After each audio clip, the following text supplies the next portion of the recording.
નમસ્કાર વિદ્યાર્થી મિત્રો, વિદ્યા સફર યુટ્યુબ ચેનલમાં હું રસીલા માળી આપ સર્વેનું હાર્દિક સ્વાગત કરું છું। આજે આપણે રાજ્ય સરકારની અંદર જેની અંદર રાજ્યપાલ તો આપણે ભણી ગયા છીએ, આજે આપણે મુખ્યમંત્રી અને વિધાનસભા તથા વિધાન પરિષદ વિશે વાત કરવાની છે। તો એની અંદરથી જેટલી પણ મહત્વપૂર્ણ માહિતી છે પરીક્ષાની અંદર પૂછાઈ શકે છે, તમામ માહિતી કવર કરવામાં આવી છે।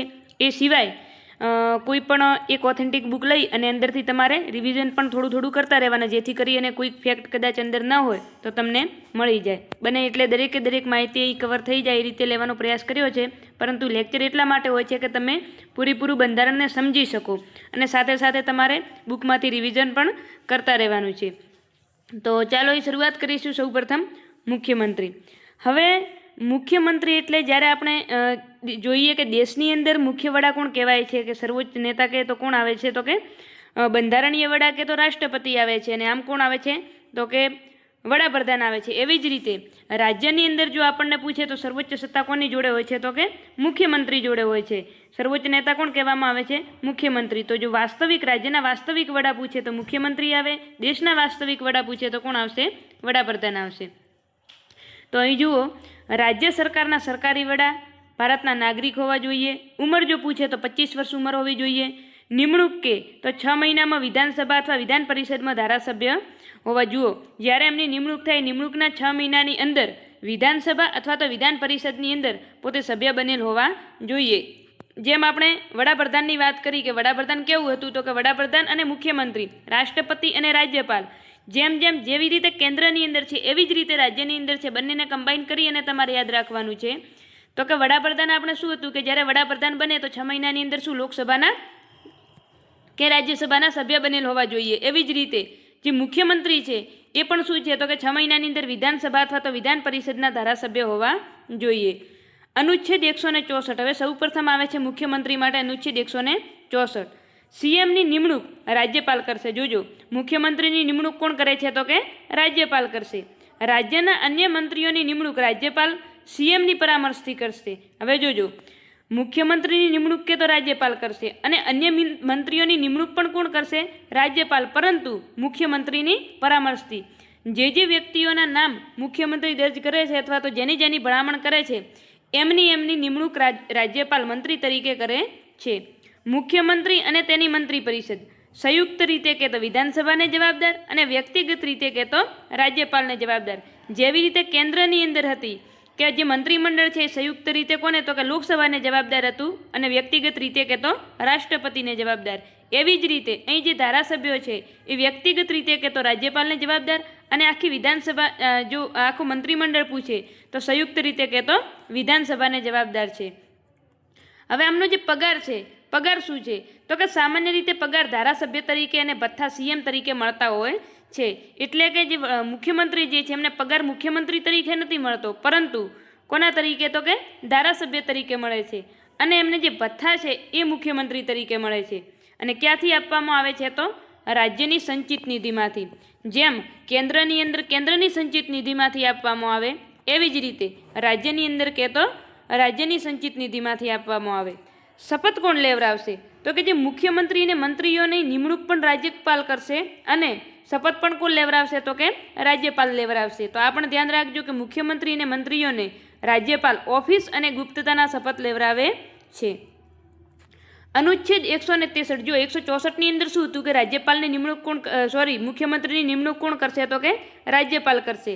163ની અંદર શું છે કે રાજ્યપાલે મુખ્યમંત્રી અને તેની મંત્રી પરિષદની સલાહ અને સહાય મુજબ કાર્ય કરવાનું રહેશે। જુઓ, અહીંથી જ શું થઈ ગઈ, તો કે રાજ્યપાલની સત્તા સીમિત થઈ ગઈ। કેવી રીતે, તો કે રાજ્યપાલ કાર્ય કરશે, રાજ્યપાલ જે રાજ્ય છે એ રાજ્યનો નેતા પણ કહેવાય છે, ઉચ્ચ અધિકારી પણ કહેવાય છે, સૌથી ઉપરી, પરંતુ એ જે પણ કાર્ય કરશે એ સીએમ એટલે કે મુખ્યમંત્રી અને તેની જે મંત્રી પરિષદ છે એની સલાહ અનુસાર જ કરશે, એના વિરુદ્ધમાં કાર્ય કરી શકે નહીં। તો આમ જેમ સરોજિની નાયડુએ કહેલું હતું ને કે જે રાષ્ટ્રપતિ જે છે એ એક સોનાના પિંજરામાં બંધ પક્ષી સમાન છે, તો એવી જ રીતે રાજ્યની અંદર કોણ છે? રાજ્યપાલ છે। તો અનુચ્છેદ 163ની અંદર શું છે, તો કે મંત્રી પરિષદની સલાહ મુજબ રાજ્યપાલ કાર્ય કરશે।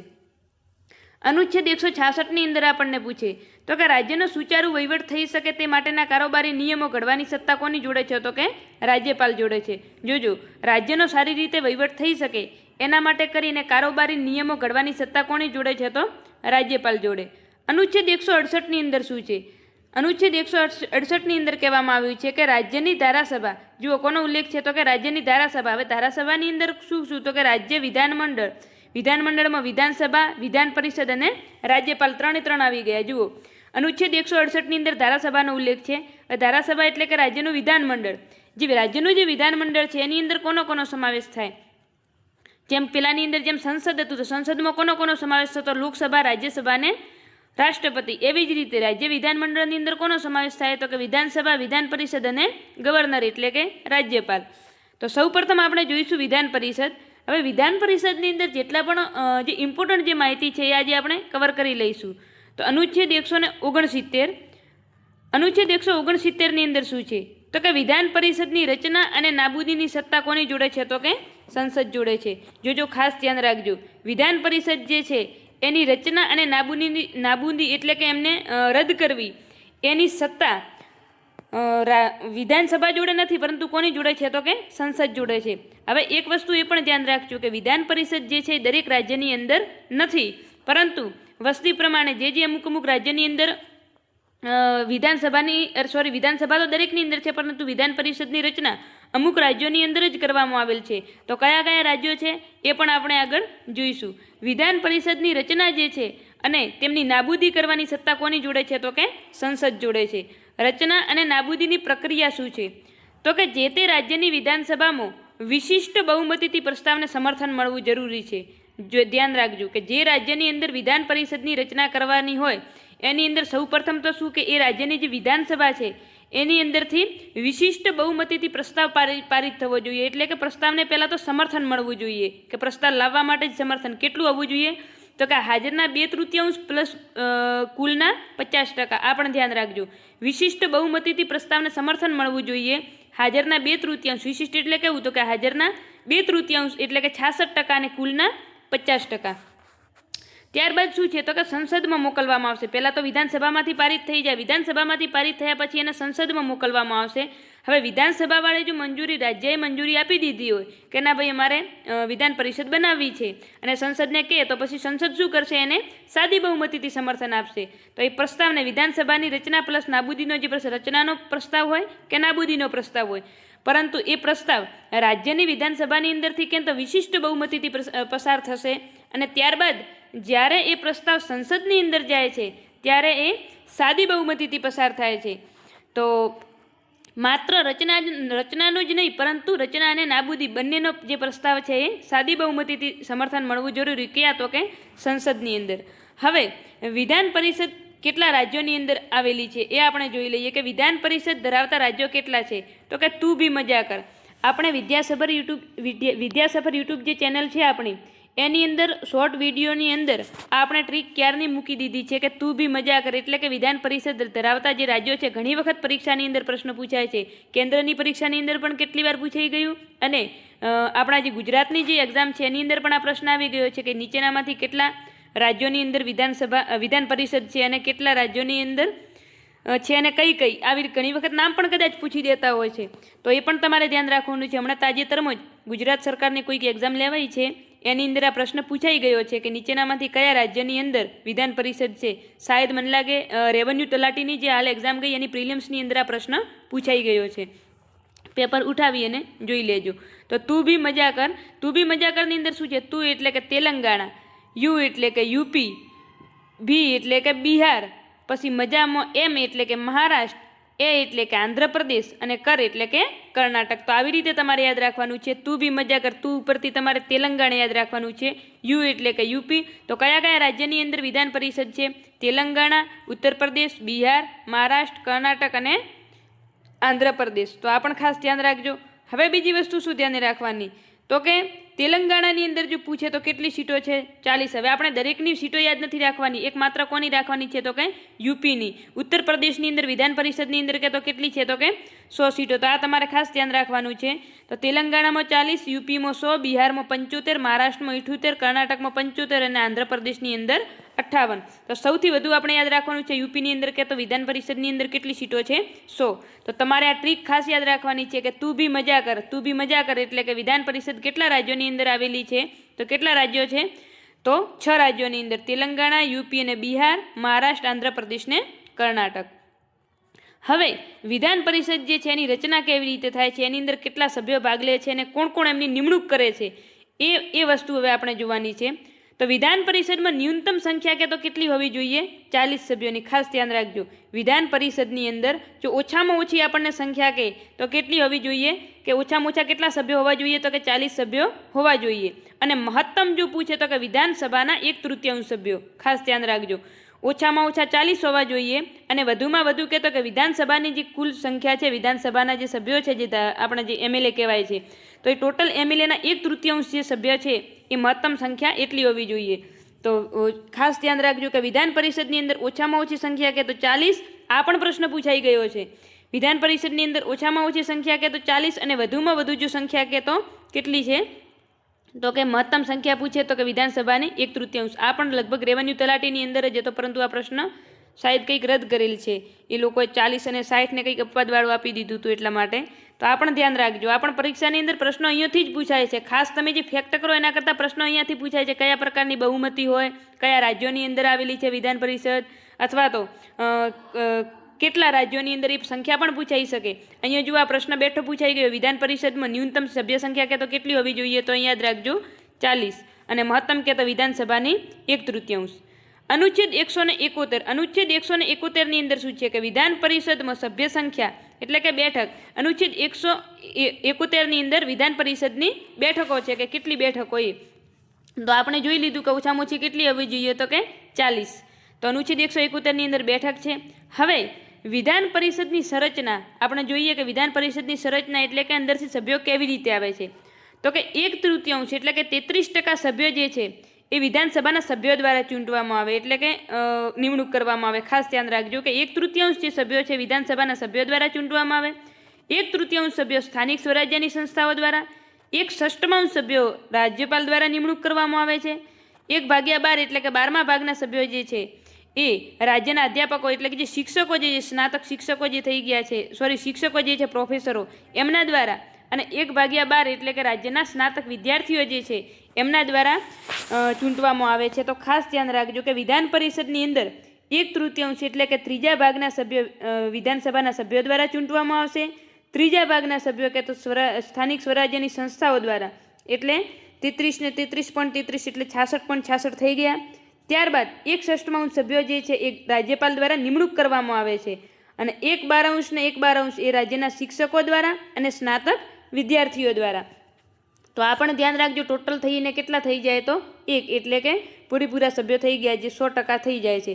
તો આવી રીતે તમારે ધ્યાન રાખવાનું છે કે આ પ્રશ્ન પરીક્ષાની અંદર આ પણ પૂછાઈ ગયો છે. હવે તાજેતરની અંદર જ આ વિધાન પરિષદની અંદરથી 3 પ્રશ્નો આવી ગયા છે, પરંતુ કઈ એક્ઝામ છે ફિક્સ મને યાદ નથી. ગુજરાત સરકારની જ કોઈક એક્ઝામ છે હમણાં, પોલીસ અને જે રેવન્યુ તલાટી તથા આ સિવાય વરે કંઈક સીસી ને એક બે કંઈક પરીક્ષા લેવાની જે લેવાઈ છે એની અંદર આ પ્રશ્નો બેઠા પૂછાઈ ગયા છે. એટલે આ પ્રશ્નો તમને કહું છું કે વારંવાર આ જ પ્રશ્નો, એક તો વિધાન પરિષદ જે છે એ કેટલા રાજ્યોની અંદર આવેલી છે, એની ઓછામાં ઓછી સભ્ય સંખ્યા વધુમાં વધુ કેટલી હોવી જોઈએ, અને આની જે સંરચના છે એ કેવી રીતે છે તો કે 1/3 વિધાનસભાના સભ્યો દ્વારા, 1/3 સ્થાનિક સ્વરાજ્યની સંસ્થા દ્વારા, 1/6 રાજ્યપાલ દ્વારા અને 12મા ભાગના કે તો સ્નાતક વિદ્યાર્થી અને શિક્ષકો દ્વારા મોકલવામાં આવે છે. અને ત્યારબાદ જઈ અને વિધાન પરિષદની રચના થાય છે.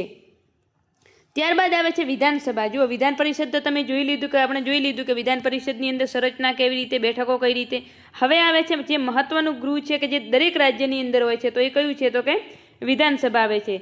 તો નીચલું ગૃહ અથવા તો પ્રથમ ગૃહ, જે વિધાન પરિષદ છે એ કેવું તો કે ઉપલું ગૃહ કહેવાય. જેમ રાજ્યસભા ઉપલું ગૃહ અને બીજું ગૃહ છે, એવી જ રીતે વિધાન પરિષદ જે છે એ ઉપલું ગૃહ અને બીજું ગૃહ છે. તો એ પણ ફેક્ટ તમે લખી દેજો, આપણે લખેલ નથી, ભૂલી ગયા છીએ, તો એ ફેક્ટ તમે લખી દેજો. હું બોલું છું કે વિધાન પરિષદ જે છે એ બીજા નંબરનું ગૃહ અને ઉપલું ગૃહ છે, એટલું લખી દેજો. વિધાનસભા જે છે એ નીચલું ગૃહ અથવા તો પ્રથમ ગૃહ કહેવામાં આવે છે.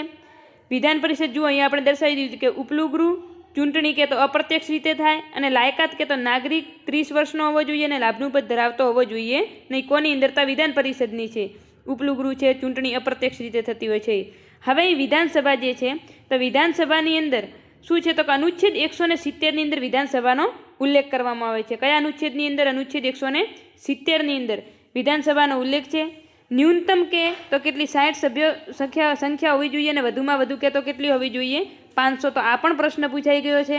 જો વિધાનસભાની અંદર વધુમાં વધુ જો સભ્ય સંખ્યા કે તો 500 અને ઓછામાં ઓછી કે તો 60 સભ્ય સંખ્યા હોવી જોઈએ. અપવાદ શું છે તો કે પુડુચેરીની અંદર 30 છે, સિક્કિમની અંદર 32 છે, ગોવાની અંદર 40 છે અને મિઝોરમની અંદર 40 છે. અનુચ્છેદ 371 અંતર્ગત વિશેષ રાજ્યનો દરજ્જો મળેલ છે. કોને? પુડુચેરી, સિક્કિમ, ગોવા અને મિઝોરમ. આ 4 રાજ્યોને અનુચ્છેદ 371 અંતર્ગત વિશેષ રાજ્યનો દરજ્જો મળેલ છે. એટલે આની અંદર જે છે આ સીટો ધ્યાને લેવામાં આવશે નહીં. તો શાયદ વિધાન પરિષદ નહીં પરંતુ વિધાનસભાનો જે આ પ્રશ્ન છે કે ન્યૂનતમ સભ્ય સંખ્યા કેટલી તો કે 60 સભ્યોની હોવી જોઈએ. તો એની અંદર 60 અને 40 બંને ઓપ્શનની અંદર આપેલું હતું અને રેવન્યુ તલાટીની અંદર જ આ પ્રશ્ન હતો. અને એટલા માટે કરીને એ લોકોએ શું કર્યું છે તો કે જે ભરતી બોર્ડ છે એને શાયદ પ્રશ્ન રદ કરેલ છે. કેમ કે આપવા જ જે હતું એ પ્રશ્ન એમને મૂકી દીધો હતો અને 40 પણ ઓપ્શન હતો અને 60 પણ હતો. એટલે વિદ્યાર્થી ઘણા જણે 40 કર્યું છે અને ઘણા જણે 60 કર્યું છે. તો આમ તો જો સામાન્ય રીતે જોવા જઈએ તો ન્યૂનતમ સભ્ય સંખ્યા કેટલી હોવી જોઈએ? 60 હોવી જોઈએ. પરંતુ આ અપવાદના કારણે કરી અને 40 પણ ઓપ્શનમાં હતું એટલા માટે કરી અને પછી શાયદ એ પ્રશ્ન રદ કરેલ છે. તો આ પ્રશ્ન વિધાન પરિષદનો અથવા તો વિધાનસભા બંને અંદરથી એક પ્રશ્ન પૂછાઈ ગયો છે ફરજિયાત. અને આની અંદર જો વધુમાં વધુ સભ્ય સંખ્યા કે તો કેટલી હોવી જોઈએ? 500, ઓછામાં ઓછી કે તો 60.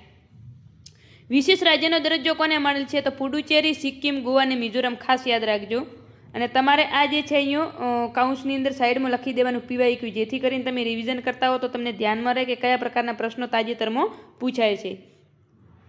અનુચ્છેદ 163ની અંદર શું છે તો કે રાજ્યપાલ જે છે એ સલાહ મંત્રી પરિષદ એટલે કે રાજ્યપાલને સલાહ આપશે. કોણ? તો કે મંત્રી પરિષદ. અને એના પ્રમુખ કોણ હશે તો મુખ્યમંત્રી હશે. ખાસ ધ્યાન રાખજો. આપણે આગળ જોઈ લીધું આર્ટિકલ કે 163ની અંદર રાજ્યપાલને સલાહ આપે છે અને 164ની અંદર શું છે તો કે મુખ્યમંત્રીની નિમણૂક છે. વિધાનસભાની બેઠક જે છે એ 75,000ની વસ્તીએ એક પ્રતિનિધિ. જુઓ વિધાનસભાની બેઠક કઈ રીતે ભરાય છે તો કે કઈ રીતે બેઠકો ગણવામાં આવે તો કે 75,000ની વસ્તી પૂરી થાય એટલે એક પ્રતિનિધિ ત્યાંથી લેવામાં આવે. તો ગુજરાતની વિધાનસભાની બેઠકો કે તો 1960ની અંદર કેટલી હતી? જ્યારે 1960ની અંદર જ્યારે વિધાનસભાની રચના થઈ એ વખતે આપણી વિધાનસભાની બેઠકો કેટલી હતી તો 132 હતી. અને સાથે સાથે જેવી રીતે વસ્તી વધારો થયો તો એવી જ રીતે 1975ની અંદર આપણી બેઠકો કેટલી થઈ ગઈ ગુજરાતની તો 182. તો આ ખાસ ધ્યાન રાખજો. ફરીથી યાદ કરું છું કે ગુજરાતની જો રાજ્યસભાની અંદર બેઠકો પૂછે તો કેટલી છે? 11 છે. જો ગુજરાતની રાજ્યસભાની અંદર બેઠકો પૂછે તો 11 છે. લોકસભાની અંદર 26 છે અને વિધાનસભાની અંદર પૂછે તો 182 છે. તો આ ખાસ ધ્યાન રાખજો. વર્તમાનમાં જો આપણને પૂછે તો કેટલી છે? 182 છે. ગુજરાતમાં વિધાનસભાની બેઠકો અનામત તો SC માટે કે તો 13 અને ST માટે કે તો 26. આ ધ્યાન રાખજો. SC એટલે કે શિડ્યુલ કાસ્ટ એટલે કે અનુસૂચિત જાતિ માટે કે તો 13 બેઠકો અનામત છે અને અનુસૂચિત જનજાતિ માટે કે તો 26 બેઠકો અનામત રાખવામાં આવેલ છે. ક્યાં તો કે વિધાનસભાની અંદર આપણા ગુજરાતની. તો એ પણ તમારે ધ્યાને રાખવાનું. અનામત બેઠકો પણ પરીક્ષાની અંદર પૂછાય છે. તો આ પણ ખાસ ધ્યાને રાખવાનું અને નોટ કરી લેવાનું. અનુચ્છેદ 182. અનુચ્છેદ 182ની અંદર શું છે તો કે વિધાન પરિષદના સભાપતિ અને ઉપસભાપતિ. અને અનુચ્છેદ 178 જે છે એમાં વિધાનસભાના અધ્યક્ષ અને ઉપાધ્યક્ષ. હવે જોજો અહીં ફરીથી આપણે વિધાન પરિષદ ને વિધાનસભા કમ્બાઈન કરીને જોઈએ કે અનુચ્છેદ 182ની અંદર શું હોય તો કે વિધાન પરિષદ સભાપતિ કયો હોય? પહેલામાં રાજ્યસભામાં હોય. એવી જ રીતે અહીં વિધાન પરિષદની અંદર હોય. તો વિધાન પરિષદના સભાપતિ અને ઉપસભાપતિ કોની અંદર છે? અનુચ્છેદ 182ની અંદર. અને વિધાનસભાના અધ્યક્ષ અને ઉપાધ્યક્ષ કહેતો અનુચ્છેદ 178ની અંદર. તો આ પણ ધ્યાન રાખવું. ત્યારબાદ છે કોરમ. તો કોરમ તો આપણને ખબર છે કે દરેક જગ્યાએ જોવા જઈએ કોરમનો મતલબ જ શું થાય કે 1 સભ્ય સંખ્યા જે હોય એને કોરમ કહેવામાં આવે. તો વિધાનસભા અને વિધાન પરિષદની કોરમ અથવા તો ગણપૂર્તિ 10 સભ્યો અથવા તો 1 સભ્યોમાંથી જે વધારે હોય તે રાખવામાં આવે છે. કે જે વિધાનસભા અથવા તો વિધાન પરિષદ જે છે એની જો કોરમ પૂછે તો કાં તો ઓછામાં ઓછા 10 સભ્યો હોવા જોઈએ અને વધુમાં વધુ કયા તો કે 1 એટલે કે કોઈક જગ્યાએ 10થી ઓછા થતા હોય તો પછી આપણે કેટલા સભ્યો રાખવા પડે? 10 સભ્યો રાખવા પડે કોરમ તરીકે. અને 10થી વધારે થતા હોય તો પછી આપણે 1 જેટલા થાય એટલા રાખવાના. તો વિધાનસભા અને વિધાન પરિષદની કોરમ અથવા તો ગણપૂર્તિ 10 સભ્યો અથવા તો 1 સભ્યોમાંથી જે વધારે હોય તે રાખવામાં આવે છે. વિધાન પરિષદ એક ખરડાને વધુમાં વધુ પ્રથમ વખત 3 અને બીજી વખતે 1 માસ એમ કુલ 4 માસ માટે રોકી શકે છે। આ ખાસ ધ્યાન રાખજો કે જ્યારે વિધાનસભાની અંદરથી કોઈક ખરડો પસાર કરી અને વિધાન પરિષદની અંદર મોકલવામાં આવે છે ત્યારે વિધાન પરિષદ એ ખરડાને મંજૂરી આપવી પડે છે। જો એમને રોકવું પડે તો કેટલો સમય માટે રોકી શકે, તો કે પ્રથમ વખત માટે 3 મહિના સુધી રોકી શકે, અને એ પછી પાછો મોકલે એટલે ફરીથી બીજી વખત આવે એટલે માત્ર 1 માસ માટે રોકી શકશે। આમ કુલ વધુમાં વધુ કેટલા માસ માટે એટલે કેટલા મહિના માટે રોકી શકે, તો 4 મહિના માટે રોકી શકે છે। કોણ? તો કે વિધાન પરિષદ। તો અહીં વિધાનસભા અને વિધાન પરિષદ જે હતું એ વિશેની જે મહત્વપૂર્ણ જેટલી માહિતી હતી ને, પરીક્ષાની અંદર આપણે જ્યાંથી પ્રશ્નો મતલબ ક્યાંથી છે કે જ્યાંથી પ્રશ્નો પરીક્ષાની અંદર પૂછાતા હોય એ ખાસ ભણો। આપણે શું કરીએ છીએ કે અમુક જે ફેક્ટ હોય જે હવે પરીક્ષાની અંદર પૂછાતા નથી એના ઉપર થોડું વધારે ધ્યાન આપીએ છીએ, પરંતુ આવી જે પ્રક્રિયાઓ જે કોરમ છે આવા નાના નાના શબ્દો હવે પરીક્ષાની અંદર ખૂબ પૂછાય છે અંદરૂની રીતે, તો જે આપણને ખબર પણ નથી હોતી। ઘણી વખત કોરમ પૂછી દે, બેઠકો, સભ્ય સંખ્યા બધું પૂછે, પરંતુ એના વિશે ખબર હોતી નથી, એટલા માટે કરીને પ્રશ્નો શું પડતા હોય તો ખોટા પડતા હોય છે। તો આપણે જેટલી પરીક્ષાની દ્રષ્ટિએ જેટલી ઇમ્પોર્ટન્ટ માહિતી છે એ તમામ આપણે ચલાવી લીધી છે। આ માત્ર મુખ્યમંત્રી જ નહીં, પરંતુ અત્યાર સુધી બંધારણની અંદર જેટલા પણ આપણે લેક્ચરો લીધા છે એ તમામની અંદર જે પરીક્ષાની દ્રષ્ટિએ જે મહત્વપૂર્ણ છે એ તમામ બાબતે લઈ લીધી છે। છતાં પણ કોઈક મુદ્દો એવો રહી જતો હોય અથવા કોઈક ફેક્ટ રહી જતા હોય, કેમ કે તમારે એક વખત ચોપડીની અંદરથી રિવિઝન તો કરવું જ પડશે, કેમ કે ઘણી એવી માહિતી હોય કે કદાચ હવે પરીક્ષાર્થી ક્યાંથી પ્રશ્ન નીકળે તો ખબર ના પડે, પરંતુ લેક્ચર લેવાનો મુખ્ય હેતુ શું હોય કે તમને બંધારણ સમજાય કે ખરેખર આ વસ્તુ શું કહેવા માંગે છે। તો એટલા માટે કરીને બાકી સાથે સાથે તમારી કેટલી માહિતી લગભગ 80 થી 90% માહિતી તમારી કવર થઈ જાય છે।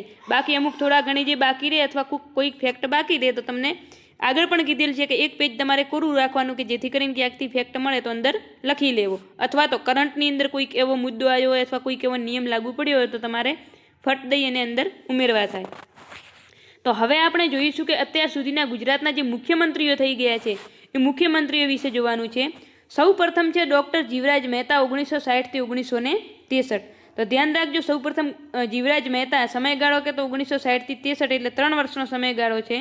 પંચાયત, એમના સમયમાં પંચાયતી રાજ ધારો આવે છે 1961। આપણે ગુજરાતની અંદર કે તો પંચાયતી રાજ ધારો ક્યારે આવે છે 1961ની અંદર, અને અમલ ક્યારે થાય છે તો 1 એપ્રિલ 1963ની અંદર। તો ખાસ ધ્યાન રાખજો, પંચાયતી રાજ ધારો 1961ની અંદર આવે છે, પરંતુ આપણા ગુજરાતની અંદર અમલ કે તો ક્યારે થાય છે 1 એપ્રિલ 1963ની અંદર થાય છે। આપણી સૌ પ્રથમ વિધાનસભાની ચૂંટણી ક્યારે થાય છે 1962ની અંદર થાય છે। સૌ પ્રથમ વિધાનસભાની ચૂંટણી યોજાય છે 1962ની અંદર। અને ડાંગનું પણ ગુજરાતમાં જોડાણ કોના સમયમાં થાય છે તો કે જીવરાજ મહેતાના સમયમાં। તો આ પણ ખાસ ધ્યાન રાખજો, સૌ પ્રથમ આપણા જો મુખ્યમંત્રી કહે તો ડૉક્ટર જીવરાજભાઈ મહેતા આપણા મુખ્યમંત્રી હતા। આ 3 વસ્તુ, એક તો પંચાયતી રાજ ધારો આવે છે, વિધાનસભાની સૌ પ્રથમ ચૂંટણી યોજાય છે, અને ડાંગનું ગુજરાતમાં જોડાણ થાય છે। ત્યારબાદ બીજા નંબરે આવે છે એટલે કે બીજા ક્રમે આવે છે બળવંતરાય મહેતા 1963 થી 65ની અંદર, એટલે કે 2 વર્ષના સમયગાળા માટે આવે છે। કોણ આવે છે? બળવંતરાય મહેતા। ધુવારણ તાપ વિદ્યુત મથક જે ખાલી એની અંદર એક ફેક્ટ તમારે યાદ રાખવાનો કે જે ધુવારણ તાપ વિદ્યુત મથક જે છે એ કોના સમયમાં બનાવવામાં આવે છે તો કે બળવંતરાય મહેતાના સમયમાં। ત્યારબાદ આવે છે હિતેન્દ્રભાઈ દેસાઈ 1965 થી 1971ની અંદર।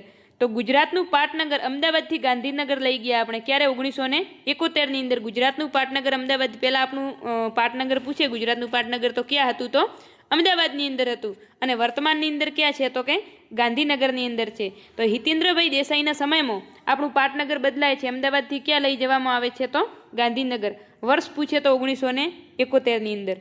ત્યારબાદ શું તો કે ભારતની અંદર સૌ પ્રથમ પેટ્રોકેમિકલ સંકુલ IPCLની રચના વડોદરામાં થાય છે। આ ખાસ ધ્યાન રાખજો કે ભારતનું, ગુજરાતનું નહીં પરંતુ ભારતનું સૌ પ્રથમ પેટ્રોકેમિકલ સંકુલ જે કહેવામાં આવે છે IPCL, તો IPCLની રચના કે તો વડોદરાની અંદર સૌ પ્રથમ થાય છે, અને કોના સમયમાં તો હિતેન્દ્રભાઈ દેસાઈના સમયમાં। અને આ જ મુખ્યમંત્રીના સમયમાં, હિતેન્દ્રભાઈ દેસાઈના સમયમાં જ રાષ્ટ્રપતિ શાસન આપણા ગુજરાતની અંદર લાગે છે। એ વખતે રાષ્ટ્રપતિ કોણ હોય છે તો VV ગિરી હોય છે, અને રાજ્યપાલ કોણ હોય છે તો કે શ્રીમન નારાયણ હોય છે 1971ની અંદર। તો રાષ્ટ્રપતિ શાસન ક્યારે લાગે છે? 1971ની અંદર લાગે છે।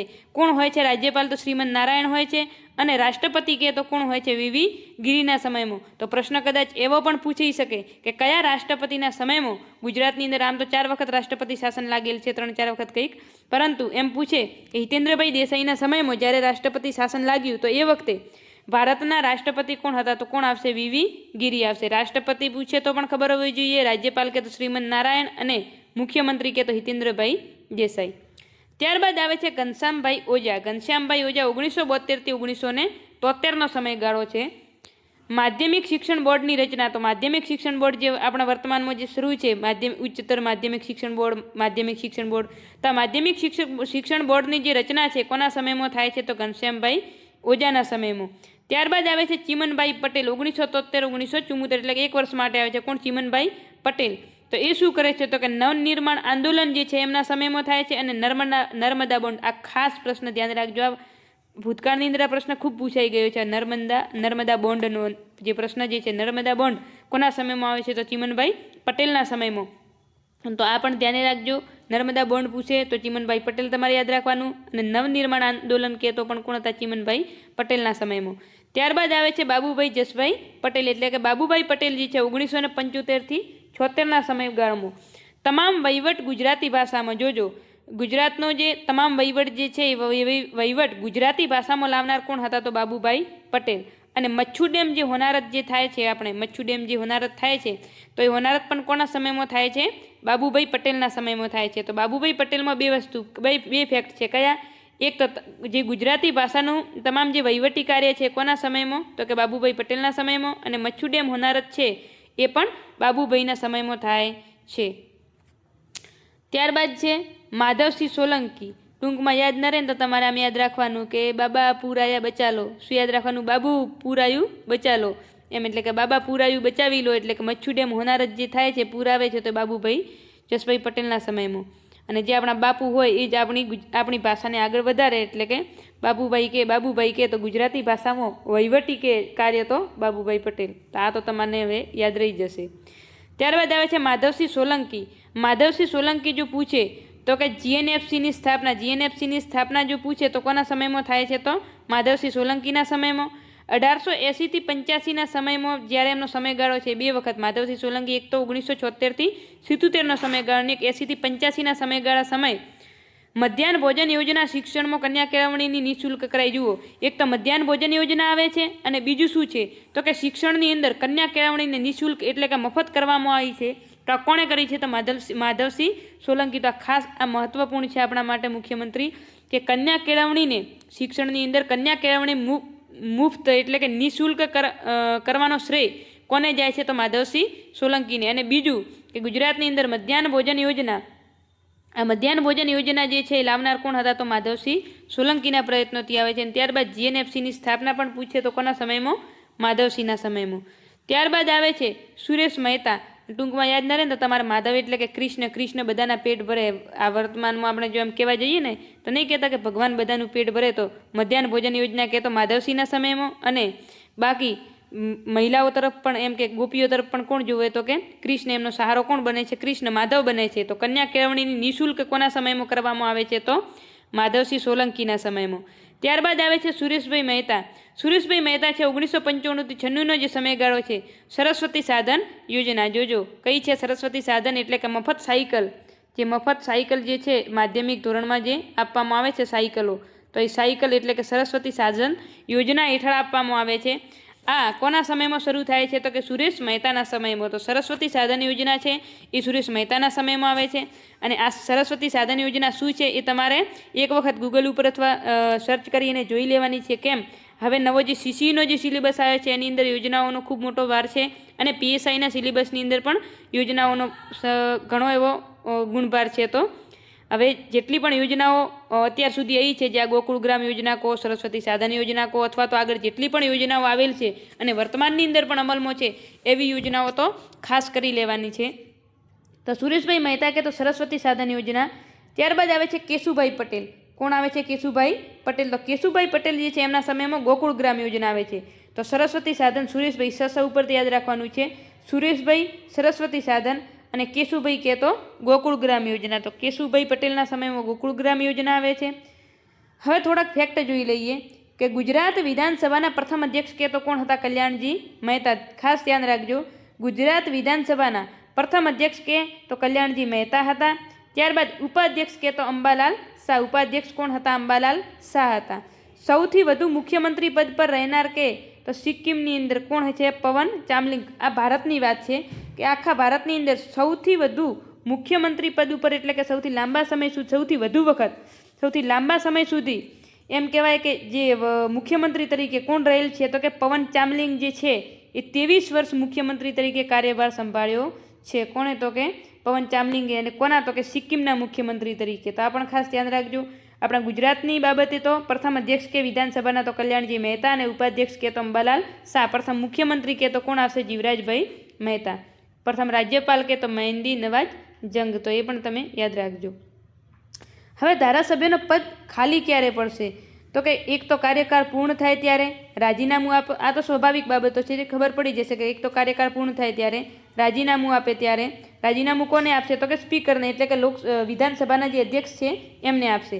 એમએલસી એટલે કે મેમ્બર ઓફ લેજિસ્લેટિવ કાઉન્સિલ એટલે કે વિધાન પરિષદના સભાપતિને એટલે કે જે વિધાન પરિષદના જે સભ્યો છે એને એમએલસી કહેવાય ને વિધાનસભાના જે સભ્યો છે એને એમએલએ કહેવાય. એસેમ્બલી અને કાઉન્સિલ આ બંનેનો એટલો ફરક છે. એટલે એમએલસી એમએલસીનું ફૂલ ફોર્મ તમને પૂછે તો શું આવશે? Member of legislative council. અને એમએલએનો ફૂલ ફોર્મ જો તમને પૂછે તો શું યાદ રાખવાનું છે? Member of legislative assembly.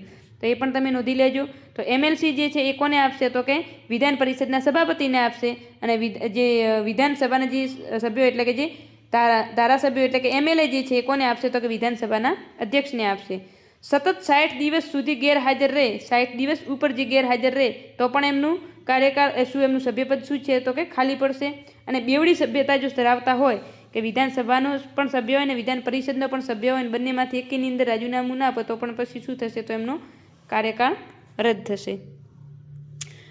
અનુચ્છેદ 191. અનુચ્છેદ 191ની અંદર શું છે તો કે ગેરલાયક ઠરે. હવે ગેરલાયક ઠરે આપણે કીધું કે ગેરલાયક ઠરે તો પણ એમનું સભ્યપદ શું થશે તો કે રદ થશે. તો ગેરલાયક કઈ રીતે? તો કે રાજ્યપાલ ચૂંટણી પંચના પરામર્શથી ગેરલાયક ઠેરવે છે. જુઓ કોણ ગેરલાયક ઠેરવે તો કે રાજ્યપાલ. કઈ રીતે? કે ચૂંટણી પંચના પરામર્શથી. ક્યારે? તો કે એક તો અસ્થિર મગજનો હોય, દેવાળીઓ હોય અથવા તો નાગરિક ન હોય અને લાભનું પદ ધરાવતો હોય. તો આવી બધી પ્રક્રિયામાં ગેરલાયક ઠરે છે. ધારાકીય પ્રક્રિયા શું છે તો કે એક ગૃહી વિધાનસભા. પ્રથમ વાંચન જુઓ. હવે એને કાઢવા માટે શું કરવું પડે? તો ધારાકીય પ્રક્રિયા કરવામાં આવે. કેવી પ્રક્રિયા? તો કે એક ગૃહી એટલે કે જે એક ગૃહી હોય એટલે કે જ્યાં એક ગૃહ હોય જે રાજ્યની અંદર વિધાન પરિષદ ન હોય માત્ર વિધાનસભા હોય ત્યાં શું કરવામાં આવે તો કે પ્રથમ વાંચન, ત્યારબાદ દ્વિતીય વાંચન કરવામાં આવે અને ત્યારબાદ તૃતીય વાંચન કરવામાં આવે. તૃતીય વાંચનની અંદર શું હોય તો કે મતદાન કરવામાં આવે. જો મતદાન કરવામાં આવે, મતદાન કરી અને પછી ગવર્નર જોડે એટલે કે રાજ્યપાલ જોડે મોકલવામાં આવે. રાજ્યપાલ કાં તો હા પાડશે કાં તો ના પાડશે અથવા તો પોતાની પાસે રાખી મૂકશે. એટલે કે શું છે તો વીટોનો ઉપયોગ કરશે. હા ના અને પોતાની પાસે રાખે. દ્વિગૃહી વ્યવસ્થા હોય તો શું થાય તો કે અહીંથી શું તો કે બીજા ગૃહને પહેલાં મોકલવામાં આવે. બીજા ગૃહની અંદર જો પસાર પણ થાય, અસ્વીકાર કે સુધારા સાથે પરત મોકલે. એટલે કે બીજું ગૃહ જે છે એ શું કરે? કાં તો પસાર કરી દે અથવા તો અસ્વીકાર પણ કરે અથવા તો સુધારા સાથે પરત મોકલે. જો પસાર કરી દે તો શું કરશે? વિધાન પરિષદે 1 મંથમાં નિર્ણય લેવો. જુઓ હવે અહીં શું છે કે આ જે ખરડો આવે છે ગેરલાયક જે ઠેરવવાનો, તો એની અંદર વિધાન પરિષદને 1 મહિનાનો સમય આપવામાં આવે છે. 1 મહિનાની અંદર એમણે નિર્ણય લેવો જરૂરી છે. અને વધુમાં વધુ કેટલા તો કે 3 મહિના સુધી જે પેન્ડિંગ રાખી શકે છે. તો આ જે હતું એ જે વિધાનસભાના એટલે કહેવાનું મતલબ કે જે ધારાસભ્યો જે છે એ ધારાસભ્યોને ગેરલાયક ઠેરવવા માટે કરીને જે પ્રક્રિયા જે કરવામાં આવે છે એ વિશે તો એ પણ તમારે એક વખત ફરીથી રિવાઇઝ કરી લેવાનું છે. તો આજે આપણે મુખ્યમંત્રી સાથે સાથે વિધાનસભા અને વિધાન પરિષદની અંદર જેટલી પણ મહત્ત્વપૂર્ણ બાબતો છે એ આજે કવર કરી લીધી છે. હવે પછીના લેક્ચરની અંદર આપણે સીધું શું લઈ લઈશું તો કે હાઈકોર્ટ લઈ લઈશું. હાઈકોર્ટ લઈશું એટલે આપણો જે રાજ્ય સરકારનો જે કોન્સેપ્ટ છે એ ફિનિશ થઈ જશે. તો સંઘ સરકાર પણ આપણે પૂરેપૂરું સારી રીતે ભણી લીધું છે, એના પણ લેક્ચરો આપણે મૂકેલ છે. અને રાજ્ય સરકારની અંદર આગળનો જે લેક્ચર ગયો તો એની અંદર આપણે રાજ્યપાલ ભણી લીધું છે અને આજે મુખ્યમંત્રી, વિધાનસભા અને વિધાન પરિષદ પણ ભણી લીધું. હવે આગળના લેક્ચરની અંદર હાઈકોર્ટ અને સાથે સાથે જે તાબાની અદાલતો જે છે એ પણ કવર કરી લઈશું. તો આઈ હોપ કે તમને દરેકને સમજાયું હશે. જો વિડીયો ગમ્યો હોય તો વિડીયોને લાઇક કરો અને ચેનલને સબસ્ક્રાઈબ કરો તથા વધુમાં વધુ તમારા મિત્રો સુધી શેર કરો, જેથી કરી અને પોલીસ અને સીસીઈની જે તૈયારી કરતા જે મિત્રો છે અને સાથે સાથે પીએસઆઈની, તો પોલીસ, પીએસઆઈ અને સીસીઈની પણ હવે ભરતી આવી ગઈ છે. તો એમની જે તૈયારી કરતા જે પણ મિત્રો છે એ દરેકને આનો લાભ ચોક્કસથી થશે. જય હિન્દ, જય ભારત.